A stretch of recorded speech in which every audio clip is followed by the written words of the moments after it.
Au pays, l'actualité, c'est l'acquisition par l'Institut national de recherche biomédicale d'un nouveau laboratoire de haute sécurité. L'inauguration de ce nouveau bâtiment, dont de la coopération japonaise, a eu lieu jeudi par le Premier ministre Sylvestre Ilunga Ilunkamba. Ce laboratoire P3, construit selon les normes internationales, va permettre de manipuler des agents pathogènes dangereux tout en protégeant les utilisateurs et l'environnement extérieur.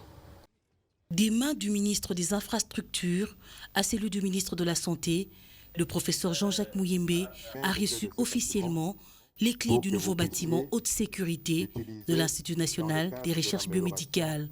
Cette nouvelle infrastructure, inaugurée ce jour par le Premier ministre Sylvestre Ilunkamba, abritera le centre de diagnostic et recherche, le centre de formation et un centre d'essais cliniques.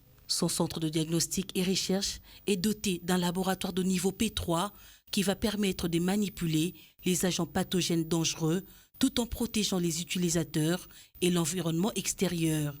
Les laboratoires médicaux sont généralement classés selon une échelle de 1 à 4, eu égard au niveau de dangerosité des pathogènes manipulés ou selon la nature des expérimentations effectuées. Les centres de diagnostic et de recherche comprennent deux types de laboratoires. 3 laboratoires de niveau de sécurité 2, que nous appelons P2, et 3 laboratoires de niveau de sécurité 3, que nous appelons P3. Désormais, la manipulation des échantillons dangereux se feront obligatoirement dans un des laboratoires P3.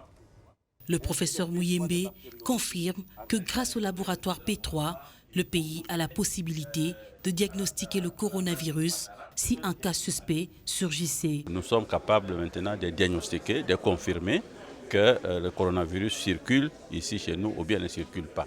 Parce que nous avons eu les formations et nous avons reçu les réactifs pour faire les diagnostics de cette maladie. Les soigner, c'est très difficile, comme vous avez vu ce qui se passe en Chine, c'est très difficile, mais nous pouvons oser. En tout cas réduire le taux de mortalité si jamais nous avons des cas de coronavirus ici.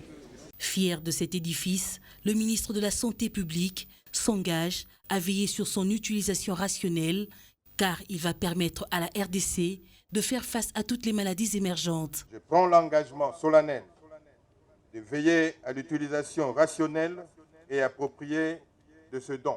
Financé à hauteur de 21 millions de dollars américains, ce laboratoire vient renforcer le plateau technique de l'INRB afin de contribuer à lutter contre les maladies. Il s'agit d'infrastructures ultramodernes au rayonnement régional, utiles dans l'accomplissement de la mission de l'INRB, notamment dans la recherche, la formation et la lutte contre le bon nombre d'épidémies, comme celui qui affecte actuellement l'humanité.